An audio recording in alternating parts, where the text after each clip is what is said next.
fog.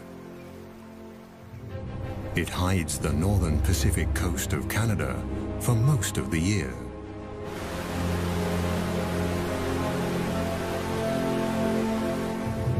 This is the Great Bear Rainforest, a forest full of mysteries and wild creatures.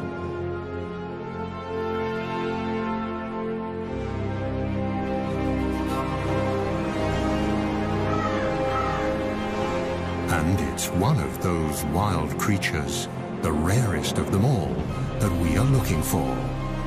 Mochkmo, the spirit bear.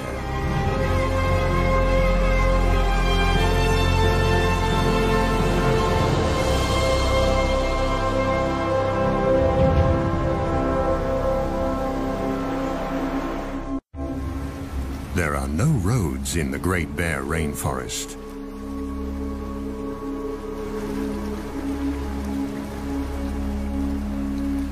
This labyrinth of islands is best accessible by boat. These people, scientists, have to approach this rugged coastline from the water to reach the unique temperate rainforest and discover the secrets it holds.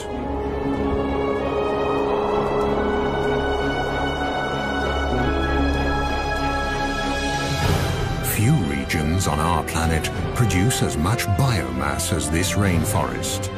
It's the world's largest and most productive temperate rainforest and thrives along the west coast of Canada, a vast 300-mile-long expanse of fjords and islands along the North Pacific.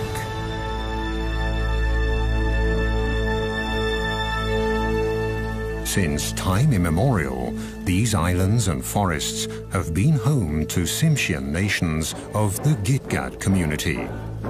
The Gitga'at believe that they are one with the land, the forests, and the ocean. In their world, the animals are their brothers and sisters, and the time when the last ice age covered the west coast of Canada is also a part of this legend.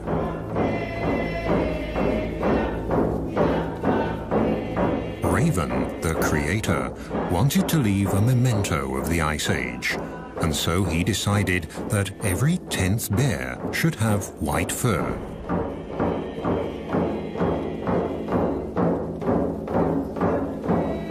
This, they say, was when the spirit bear was created, the white bear of the rainforest.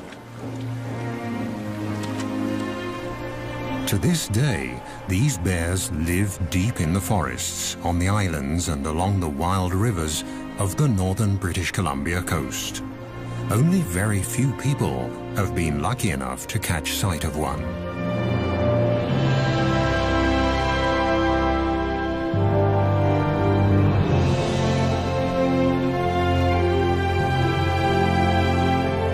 Like a gigantic wall of granite, the coast mountains block the clouds that roll in from the Pacific Ocean, causing them to rise up and drop their moisture. This almost incessant precipitation is the motor that drives the rainforest. A motor that never stops and never falls silent.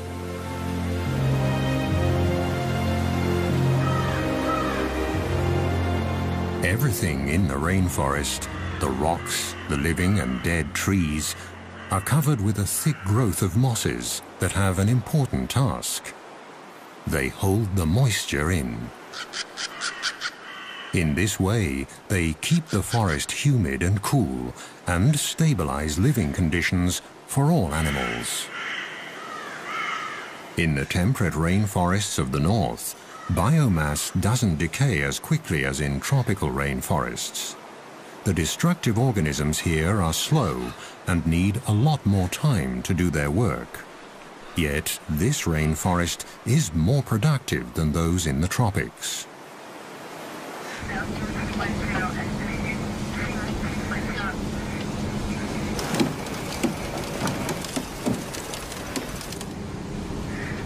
In this remote region, it isn't easy to do research or even travel at all. Very few smaller boats venture this far north along the wild, rainy coast. The only chance to find the bears is when they come down to the streams for the one big event of the year. The arrival of the salmon in late summer. For now, though, all is quiet.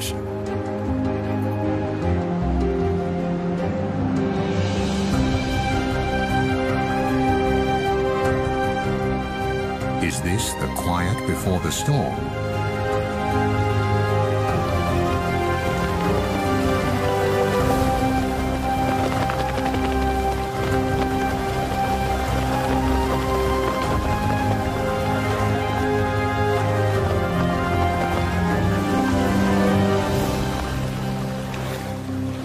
On the outer islands, the group discovers a pack of coastal wolves. These rather small wolves are a genetically distinct subspecies of the grey wolves that live further inland. They've been isolated here on the islands since the last ice age, and one aspect of their behavior is unique. They're the only wolves that feed on fish. In fact, they live on fish and beached carcasses of marine mammals.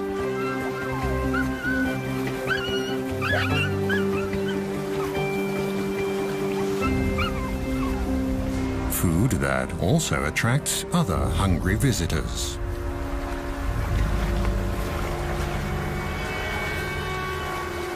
But the pups have nothing to fear from the black bear. During the spring and summer months, the bears eat berries and grass, and they move slowly to save energy, because there are not enough nutrients in the grass to help them gain weight. The river otters living on these islands have also adapted to the salt water. The bear is no threat to them either. They're quick and clever.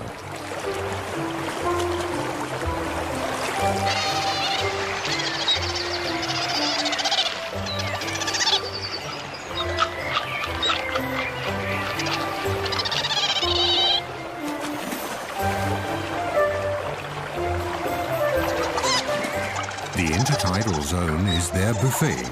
Mussels, small crabs and fish are their favorites, and they're always inquisitive explorers.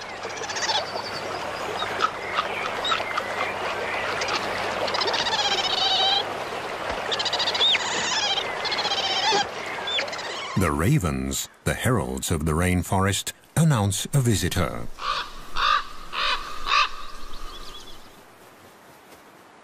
Marvin Robinson is a Tsimshian guide and a member of the Gitga'at First Nation. He's also looking for the salmon and the bears, the secret spirit bears. This forest means a lot for me. Like about 18 years ago, this is the very spot that I've seen my first spirit bear. So prior to that, it was all hush-hush about this bear, the sacred bear really to us. And we weren't even allowed to talk about it anytime. We were told to keep quiet. If we seen one, don't tell nobody. It was a special treat to whoever got to see one. You know, there was very few that got to see one of these rare bears. And ever since I started, we've found some really special places that we keep to ourselves.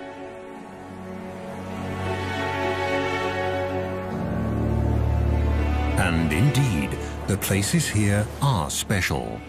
On the outer islands, waves and winter storms have created magical beaches. Most of the islands in the Great Bear Rainforest are rocky and precipitous. Wide estuaries and shallow coves are rare. But the steep cliffs also offer food. Here, with a little luck, a visitor could get a first glimpse of the mystic animal the experts are looking for, the famed spirit bear, one of the rarest animals on Earth.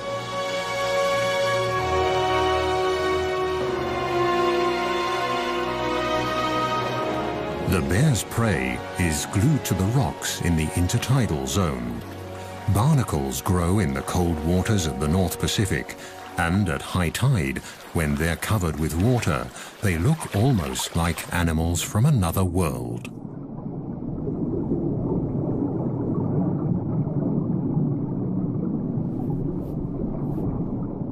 Their feathery arms filter plankton out of the water. It's hard to believe that these little creatures are related to crabs.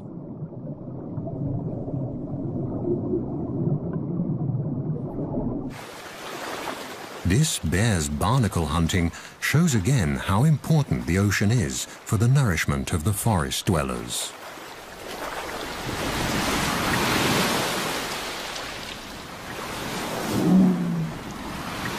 And there's enough nutrition to feed even the largest animals that roam the waters, the whales. At low tide, barnacles and mussels are exposed along the rocky shores. Their shells are closed tight. For the spirit bear, detaching them from the rocks is no problem, and the reward is a very tasty snack.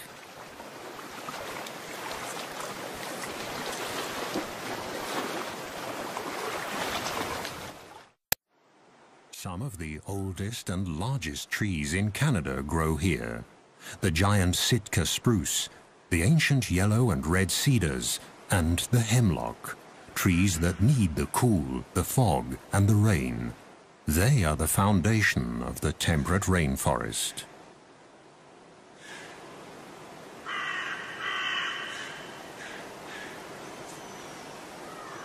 In August, the sweet fragrance of ripening berries wafts through the forest.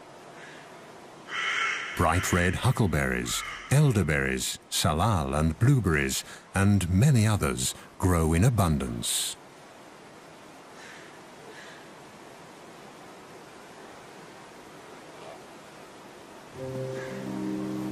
For the bears, the berries are a crucial staple to tide them over the leaner months of the summer before the salmon arrive.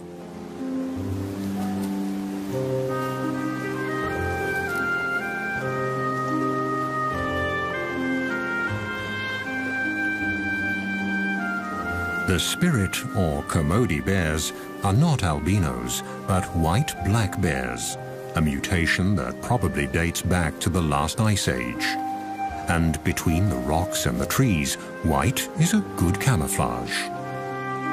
The bear's sweet tooth also helps the bushes to spread. They pass up to 400,000 seeds per day in their droppings. Thus, the plants colonize new territory.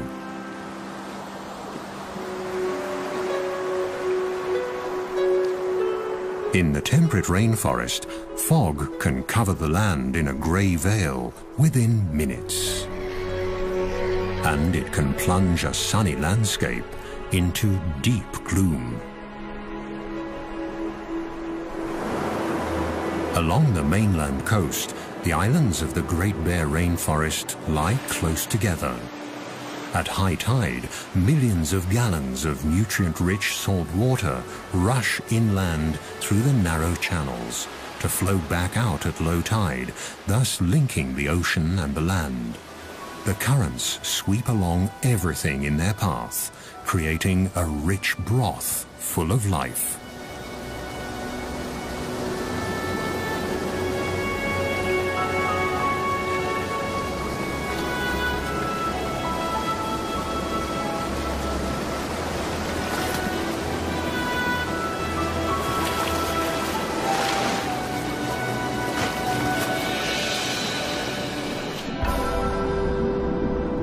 In August, huge schools of young fish migrate into the waters between the islands.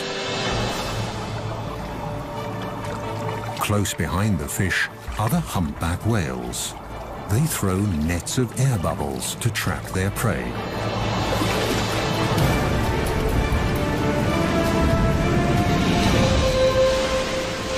Success. Thousands of fish are caught in their gigantic mouths. Their baleens filter krill and fish out of the water.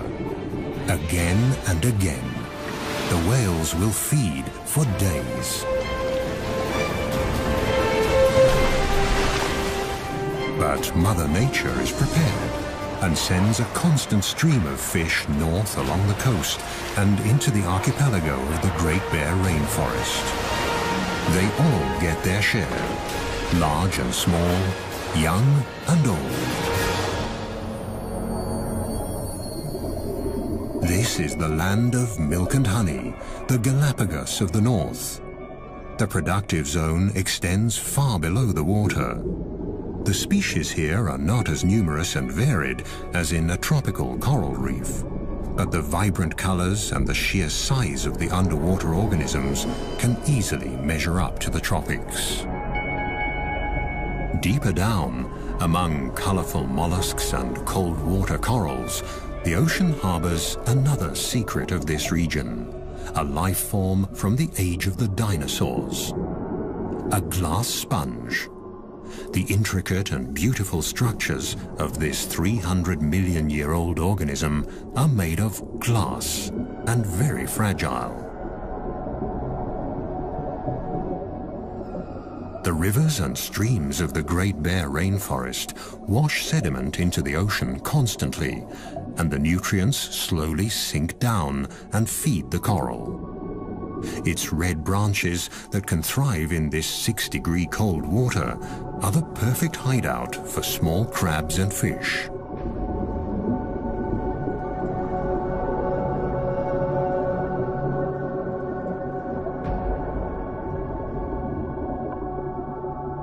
The silica from the rocks provides the building material for the sponges. With a little help in the form of sand and water, they can make glass. There are even whole glass reefs on the continental shelf, about 600 to 1,000 feet below the surface.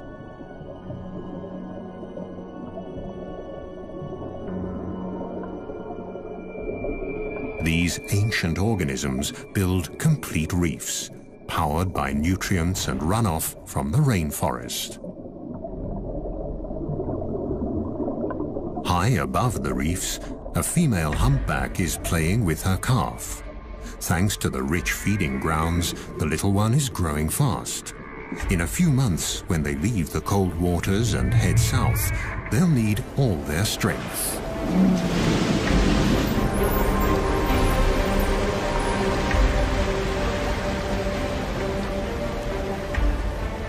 The mother breaches, a behavior that can be seen quite often here. Nevertheless, it's a spectacular show.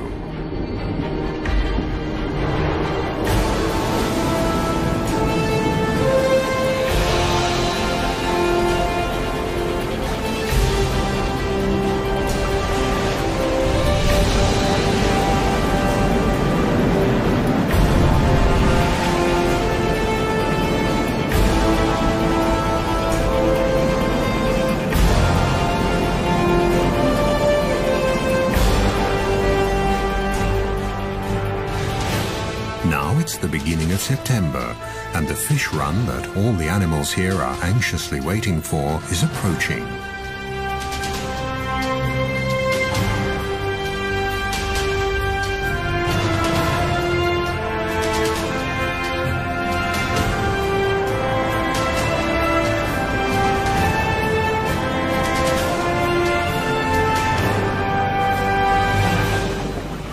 The group steers the boat west to the edge of the open ocean, where a colony of sea lions await the fish on windswept islands at a safe distance from bears and other predators.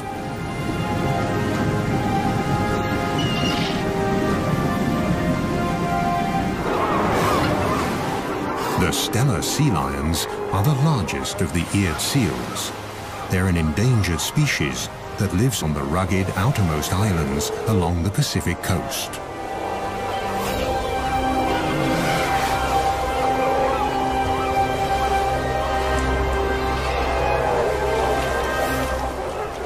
The strong, territorial males can grow to a length of more than 10 feet and weigh up to 2,500 pounds. Each of them has a dozen or more of the much smaller females in its part of the colony.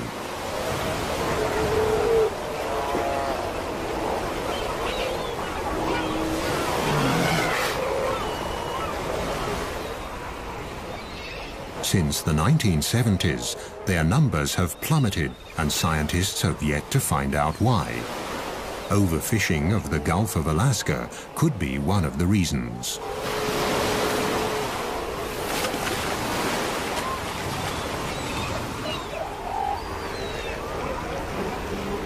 The weather turns. The first heavy rain of approaching autumn triggers the epic fish run. After 2 years in the ocean, the salmon are now returning to their birth streams.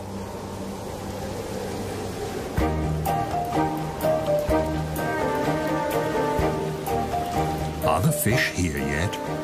A mother bear and her 2 white cubs patrol the shores of Princess Royal Island.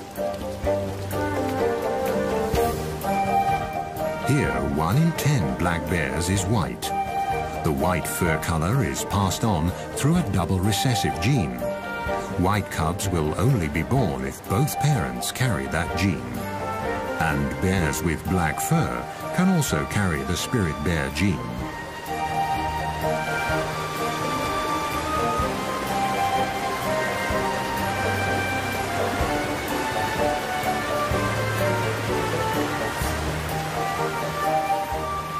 Eagles and river otters are the first to discover the approaching salmon run, which they are awaiting impatiently at the mouth of the river.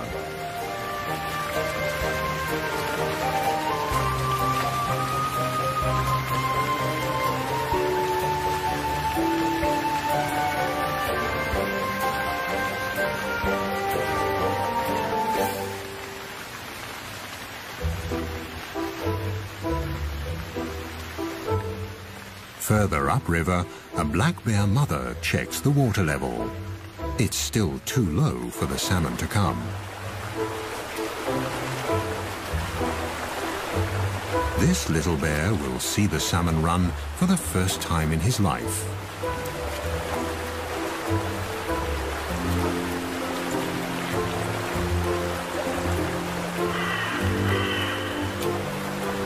It won't be long now. It's early September, and the time has finally come for the big feast. Eagles and bears, sea lions, otters, even the trees are waiting for the arrival of the year's biggest single source of nutrition.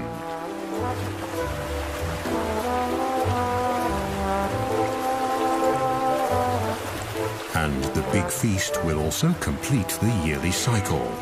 Shortly afterwards, the bears will start looking for winter dens.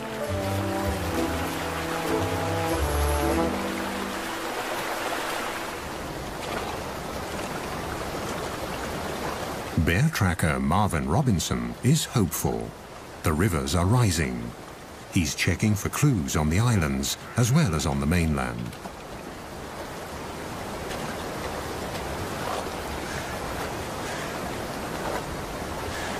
Across the channel from Princess Royal Island, a grizzly mother and her 2-year-old are also checking the waters. Grizzly bears live on the mainland, leaving the islands to the black bears.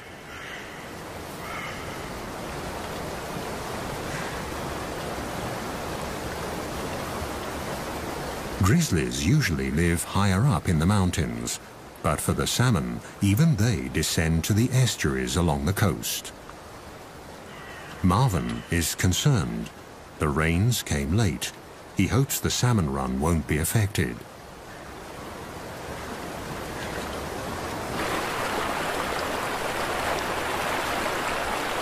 Now, at last, the water levels are rising.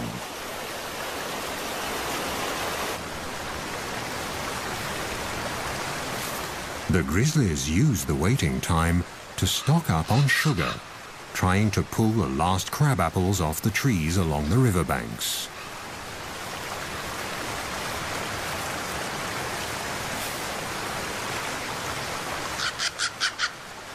For the mother bear and her young, this will be their last winter together.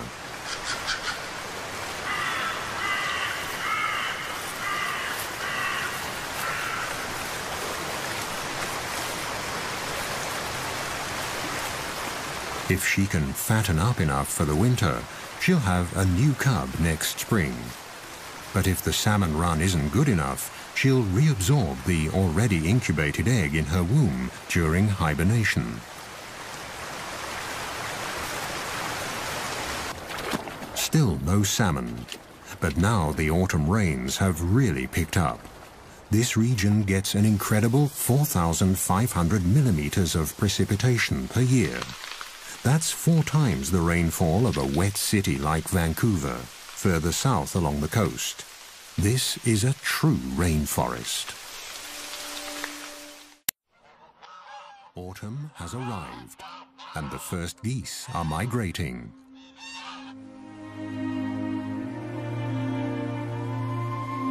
Finally, the water level in the rivers is high enough for the salmon to migrate too. They'll return to the self-same waters where they were born, among the gravel banks upstream. At 12-hour intervals, at high tide, new waves of hundreds of thousands of fish will rise in the river deltas on the coast and make their way up the streams.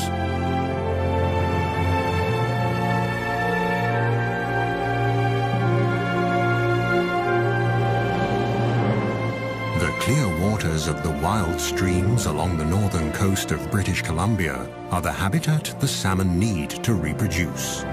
In this fish run, humpback and silver salmon are returning, swimming up the rivers until they taste their birth waters.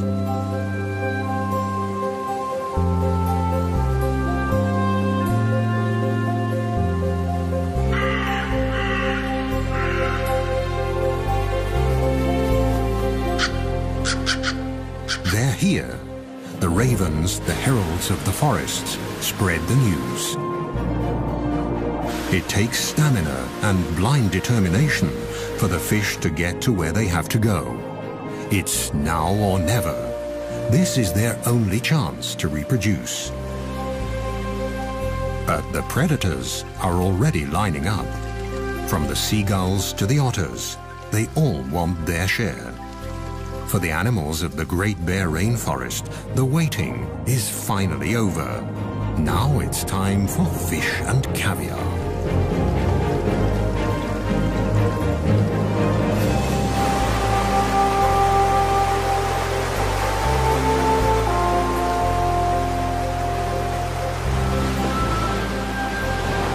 The fish that don't make it are swept away by the raging current, ending up on the rocks and in the kelp of the intertidal zone, right at the feet of the waiting bald eagle. Its sharp beak is perfect for tearing up fish.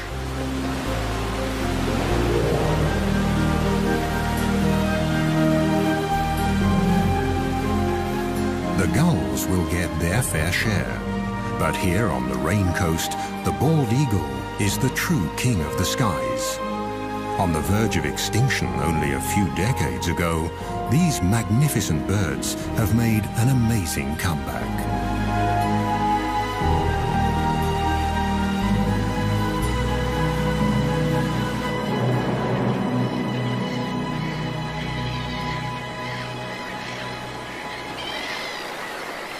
On a bank in the stream, the raven patiently waits for the black bear to finish his breakfast.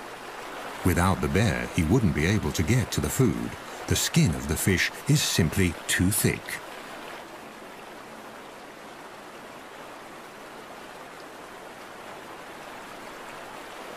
Come on, haven't you had enough yet?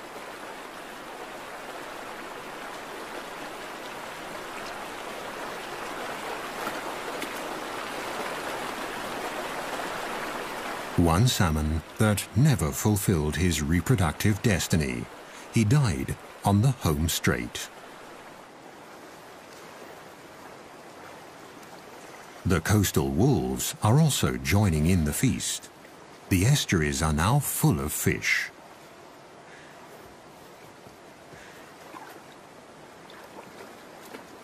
The youngsters are still learning the tricks of the salmon trade. They follow their mother, and she tries to teach them. But for them, catching fish is still a game.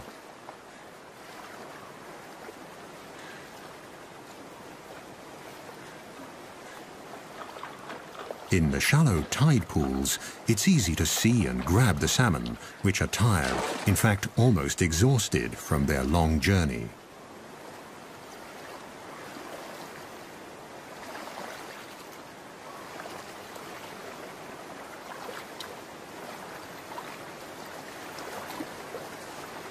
The death of this fish seems futile.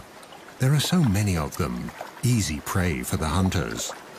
But it's not the individual fate that counts here. With their sheer numbers, the salmon feed the whole ecosystem.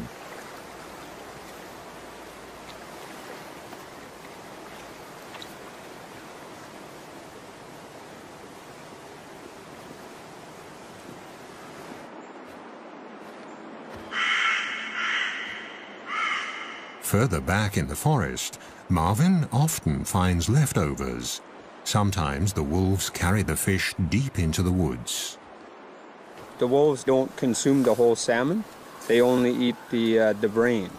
So they carry the salmon off and maybe a little bit further up the sides of the valleys and stuff because there's a parasite in salmon that if the wolves get it, it could kill them. So basically what happens with the wolves is they've taught each other that it's only safe to eat the brain. The gushing waterfall further upstream seems insurmountable. But the fish keep trying, again and again. For them, it's quite literally do or die. And for the strongest, stamina eventually pays off.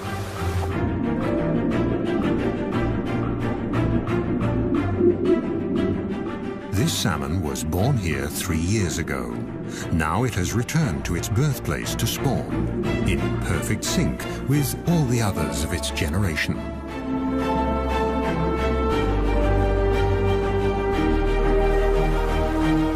In the first few months after hatching, the fry will stay in their birth streams. Then, during the following summer, they'll drift downriver towards the sea, where they'll feed and mature. They'll stay in the Pacific Ocean for 2 years. Then they'll return to the Great Bear Rainforest to spawn and die.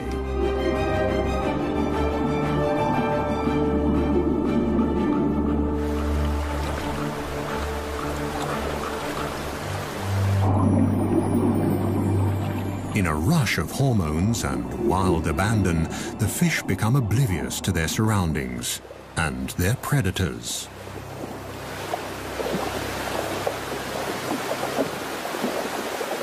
But even now, on their deathbeds, the males fight each other, hooking their deformed jaws together, expending their last ounce of energy for a better position to pass on their genes.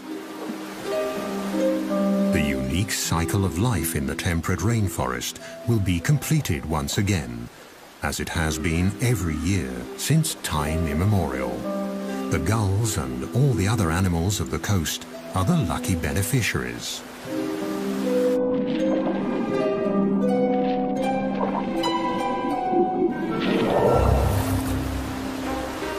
Foraging has become an easy task for the bear as well.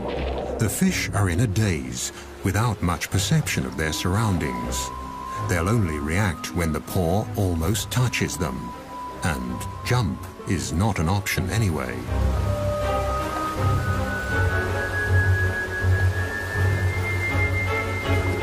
The fish look battered. The journey has taken its toll. Now the bears can afford to pick and choose. This spirit bear even leaves a half-dead male salmon, discolored by fungi that have developed on its return to fresh water. The females that are still carrying their eggs taste much better.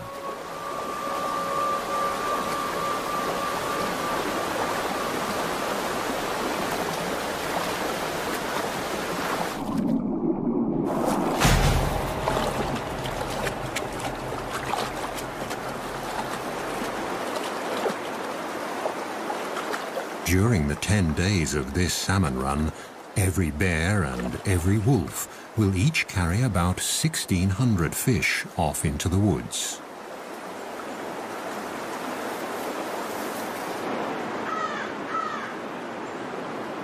But it still isn't easy to find the spirit bears. Even for experienced trackers like Marvin, who take researchers and visitors to these streams, it's a special treat to watch the white bears during the salmon run. So far, they've only seen black bears and squirrels.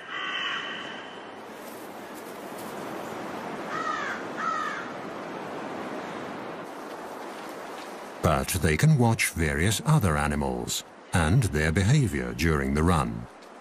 A black mother and her cubs feeding, for example.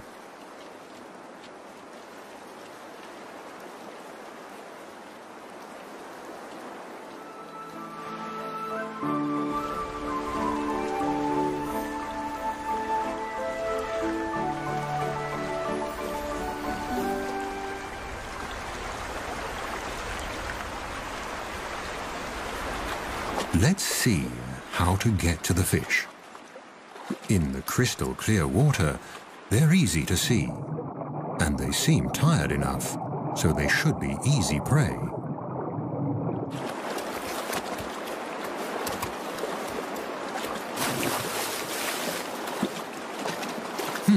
That wasn't too successful. The cub might need to practice a bit to become an expert in salmon hunting. Marvin, the tracker, has been walking the creeks for days now.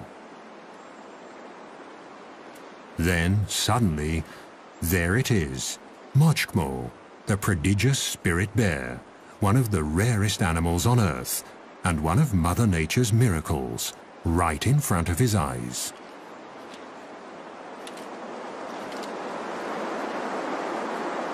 According to a scientific study, their white fur could give the Kermode bears a slight advantage in catching fish. To a salmon, the fur might look similar to a white cloud. A black shape would be more threatening. Marvin prefers to believe the legends, that the fur is a memento of the Ice Age. And the cloud hypothesis isn't proven anyway. In lean years, the white fur might make a difference. But at the peak of a good salmon run, no bear, whatever its color, has any difficulty catching fish. The bears almost work themselves into a feeding frenzy. During the rest of the year, the white and black bears rarely mingle. But now they all converge at the prime spots on the streams.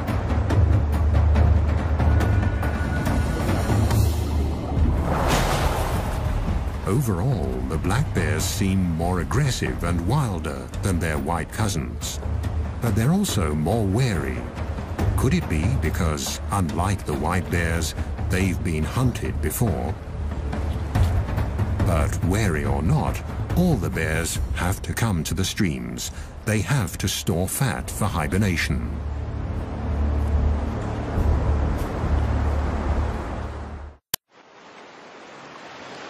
There has been enough fish here for man and beast for thousands of years.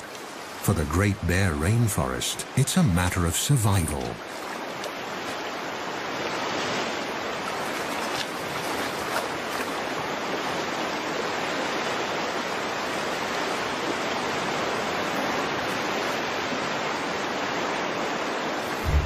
Let's hope for these young bears at their first salmon run that the future will hold the same life for them as the present.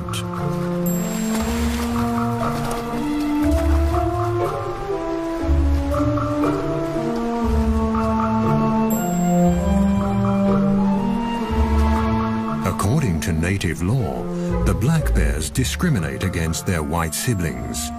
When they meet, it's usually the white bear that backs off, even if it's larger.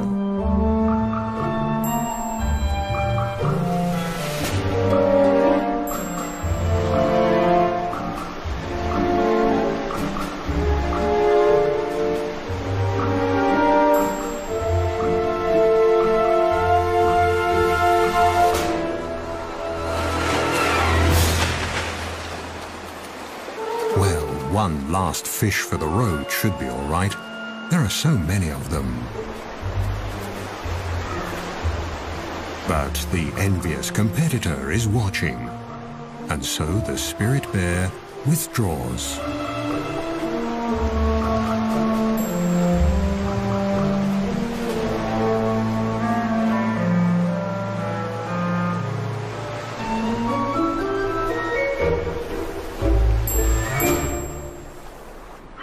The bears often prefer to eat their fish in the quiet of the forest.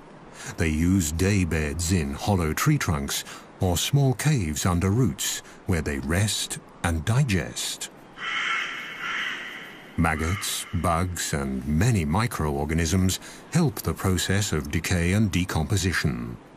Mosses can macerate the organic nitrogen and make it available to the trees. The salmon are actually feeding the rainforest. The thickness of the tree rings alone can show which years were good salmon years.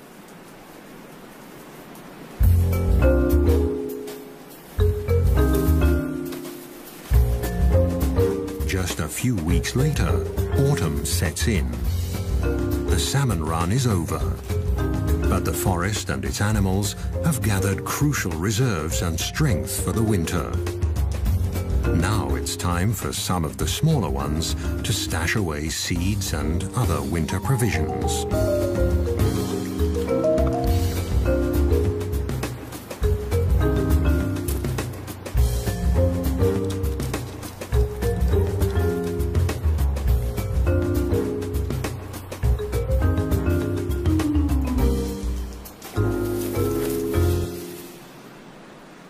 Now that the stomachs are full, silence returns to the Great Bear Rainforest.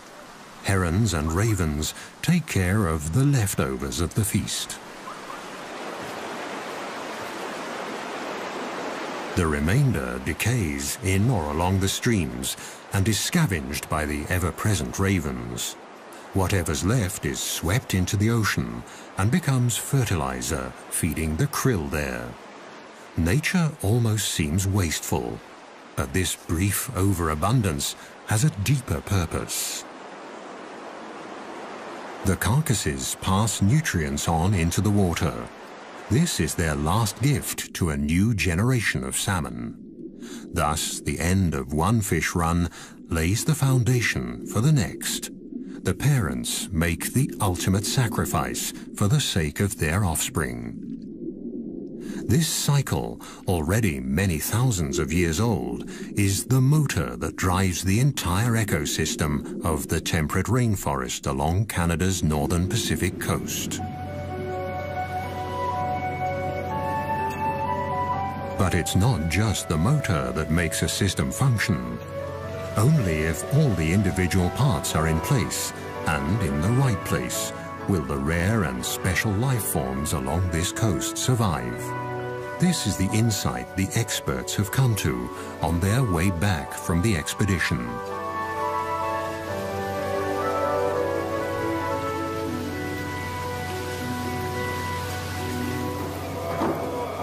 It's a lesson the people of the rainforest learned a long time ago.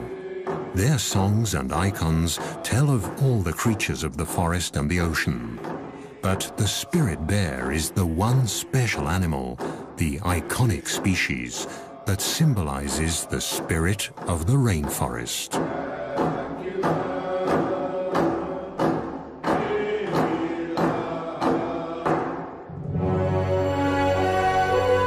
The freshwater streams and the mountains, the forest and the ocean, the winds, the plants, and the animals, they all had to play their parts just right so that this temperate rainforest of Canada's northern Pacific coast could develop over thousands of years. It's a system that needs to stay intact, because only then will Mochgmo, the spirit bear, have a home for the future.